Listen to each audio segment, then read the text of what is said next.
listener production. Hi, Natarsha Belling with you and welcome to this special election edition of the afternoon briefing. Well, it's just 5 days until we head to the polls this Saturday for the federal election, and it seems the majority of Australians are completely uninspired by both the major parties and their policies. Former Prime Minister Malcolm Turnbull says national security should be front and centre this election campaign with a clear focus on Donald Trump. He warns the US president's reign of chaos and his America First policies will have a devastating impact on Australia's national and economic security.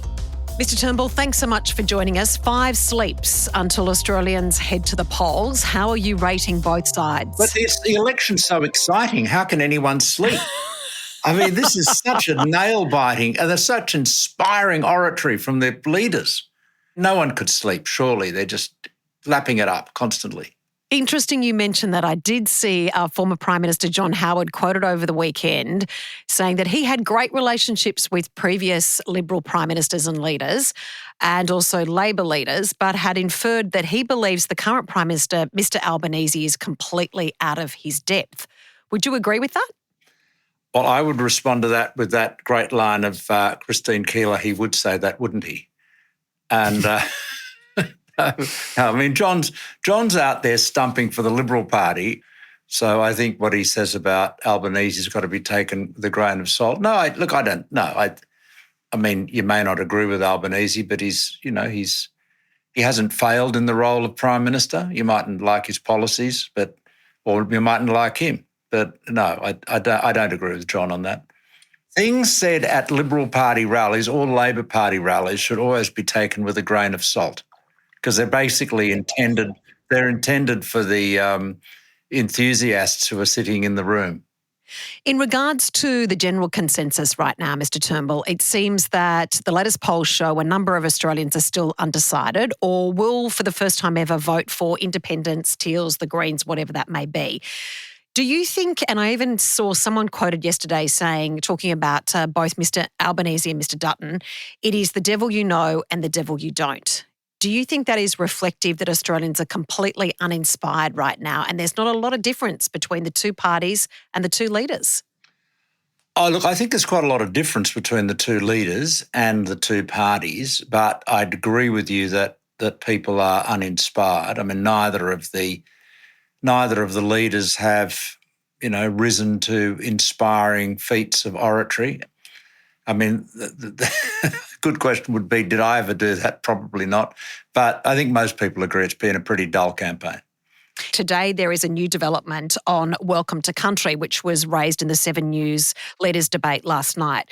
Mr Dutton was very careful in how he said that he thinks it's overused. Today, he has said that Welcome to Country should not be used at 4 key events, that's being Anzac Day, on planes, at the football and at the start of work meetings.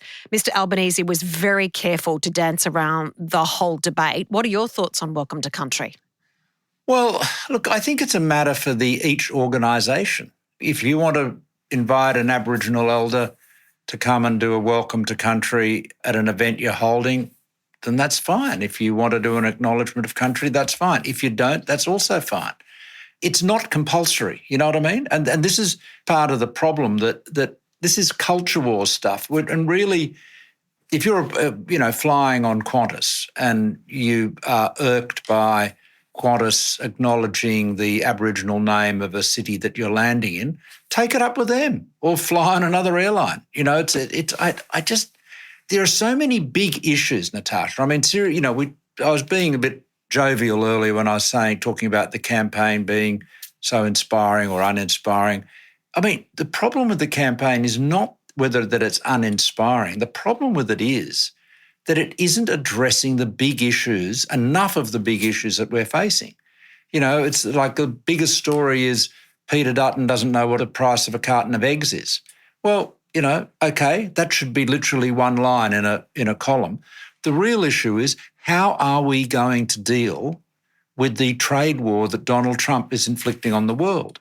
How does our national security look when our great and powerful ally is effectively siding with Russia in the war in Ukraine and is clearly, on any view, much less reliable than they were. How do we deal in a world where Donald Trump's view is might is right and has more in common with the views of Vladimir Putin than those of any single one of his modern predecessors, Republican or Democrat?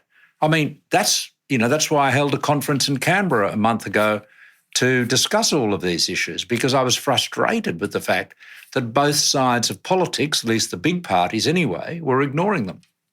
I'm really glad you've brought these big issues to the table, Mr. Turnbull, because for me, the other big story today was what was unfolding in Indonesia. Now, you've been a Prime Minister previously.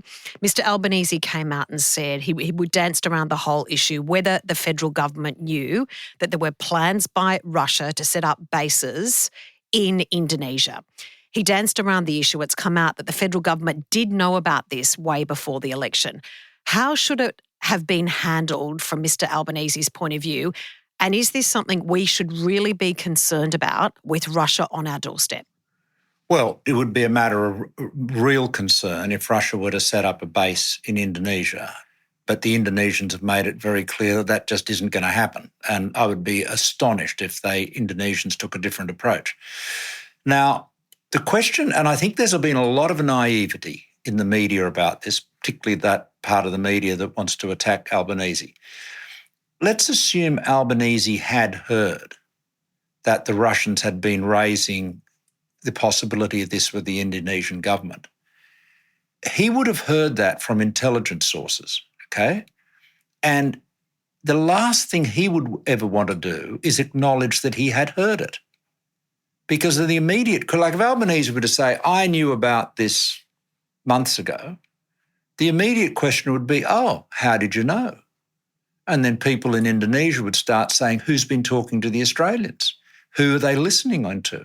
So you've got to accept that governments are going to be coy about that kind of thing, because obviously everybody's in the business of gathering intelligence, but you don't want to be owning up to that in a way that might compromise your sources. So I'm saying the sort of thing that a former Prime Minister can say that a serving Prime Minister can't. But if I were him, I'd be keeping it pretty vague myself too, for that precisely that reason.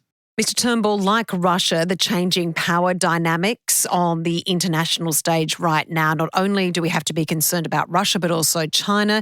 The difficulty with China is not only its security threat for us, but also it is our biggest trading partner. How does our current Prime Minister, Mr. Albanese, deal with this really difficult dynamic? Look, the first thing is that I think the relationship with China is more stable now than it was a few years ago. China embarked on an exercise of economic coercion against Australia because they took exception to some things that Scott Morrison had said, apparently. And, that was a bad call on their part, but we've passed through that period. Look, China is a threat. A threat is a combination of capability and intent. I think what we need to do is to hedge against the risk of China seeking to disrupt the order, the relationships in this part of the world. We've got to hedge against that and be prepared to defend ourselves and deter aggressors.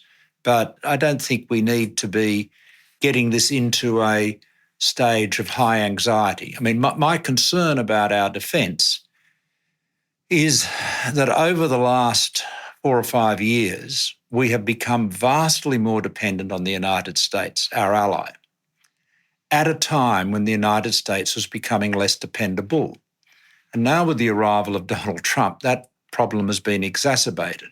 So my view is that Australia's primary focus in terms of its defence should be to be able to defend itself and obviously hope that our allies, including the US, would help us, but be in a position to do so without the Americans. So in regards to Mr. Trump, it seems to have settled down at the moment so far with the international trade war. Were you quite shocked and surprised by the international, they said financial uncertainty, financial bloodbath that unfolded after the tariff war with Mr. Trump? No, I wasn't surprised at all. I mean, I think it was I predicted it, but I mean, so did hundreds of other, probably thousands of other people. I mean, of course, declaring a war on global trade, whacking enormous tariffs on every country in the world, including countries occupied only by penguins, is going to have terrible economic consequences. And it has rattled the whole world. And of course, the uncertainty and the chaos of it, Natasha, makes it worse because, people are seeing the tariffs, they go on, they come off, they don't seem to make any sense. Trump's there saying he's looking forward to, all of these countries coming to Washington, kissing his ass. That's really going to encourage people to come and talk to you, isn't it? The tariffs on China are likely, if they were to stay there, would basically bring trade between the US and China to an end. That alone would likely plunge the world into a recession. So this is wild. And yeah, I mean, it will have terrible consequences. And we can be shocked by them, shocked that a president would do something as destructive as this, but we shouldn't be surprised that the consequences will be as bad as I've described. So what do you think happens from here? Because there seems to be it was the chaos to start with. It was a wild ride. What happens from here with the international trade war? Well, I mean, how would you know with Trump? But I mean, he's suspended most of the tariffs against everyone except China for 90 days. Will they all remain? What will happen? I don't know. I mean, it's difficult to say. And in a sense, the uncertainty, the flakiness, the erratic nature of it, that alone is undermining confidence in the United States, in its currency, in its debt, in its bonds, its treasury bonds, and in its market.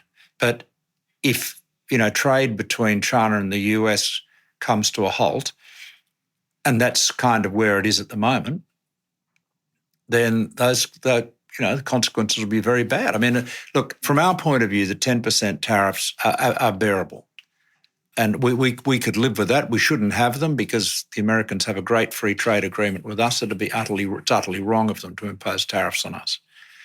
The big risk to us, however, is a global recession, a big downturn, recession in China, for example, which is our largest export customer, let alone a recession in the United States. I mean, Australians, look at their superannuation accounts, and much of that money they've got in super is invested in American and international markets. They're seeing their wealth dissipate. And of course, when people see their savings decline in value, it has what's called a negative wealth impact. So they go, oh my gosh, my net worth is not what I thought it was. I better cut back on spending. So I don't go out, I don't go on a holiday, I don't buy a new fridge or whatever. And all of that becomes a sort of a feedback loop to sending the economy into a recession. So there's plenty of reasons to be pessimistic at the moment, I'm afraid. And it's just extraordinary that one man, a president who inherited a US economy in very good shape, could willfully do so much damage in the way he has. And in regards to Mr. Trump, there was speculation last night during the leaders' debate between Mr. Dutton and Mr. Albanese about their contact and relationship with Mr. Trump. And Mr. Albanese said he didn't have Mr. Trump's number because apparently he didn't have a mobile phone. Do you have Mr. Trump's mobile phone number? No, I don't. And I never have had. But I never had any problem getting in touch with him when I wanted to. We could always line that up fairly quickly. I'm not sure whether Donald actually has a mobile phone in his pocket. He appears to do some pretty instantaneous tweeting on his Truth Social site, but I think most of it's actually done by his communications director, Dan Scavino, who is, with him most of the time.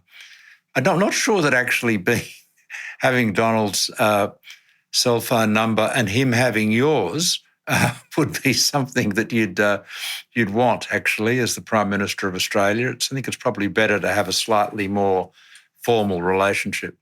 Indeed. Now, 5 days out, as we mentioned, from the federal election campaign, Mr. Turnbull, what do you think the big issues are for our country right now? Well, all the ones that are mentioned in the election. Economic management is always the biggest issue, but I think how we deal with this sort of post-Trump world or Trumpian world is the big challenge. He is a deliberate disruptor America first. America will use its strength, its power, economic and military, to get the best outcomes for America at the expense of others. Look what he's done to Canada. I mean, saying Canada should be the 51st state, saying the border is fictional, imposing big tariffs on Canada to coerce them. This is the stuff, you could never have made this up. So those are managing that is going to be the big challenge of the next government. And I think it's a pity these issues are not being talked about more in the election. We certainly are today. Thanks so much for joining us, Mr. Turnbull. Much appreciated. Thanks, Natasha. That was former Australian Prime Minister Malcolm Turnbull there.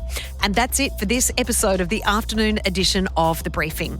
We'd love you to subscribe or follow us so you don't miss our episodes or our deep dive of the day. You can also follow us on our socials, on Instagram at The Briefing Podcast and on TikTok and YouTube.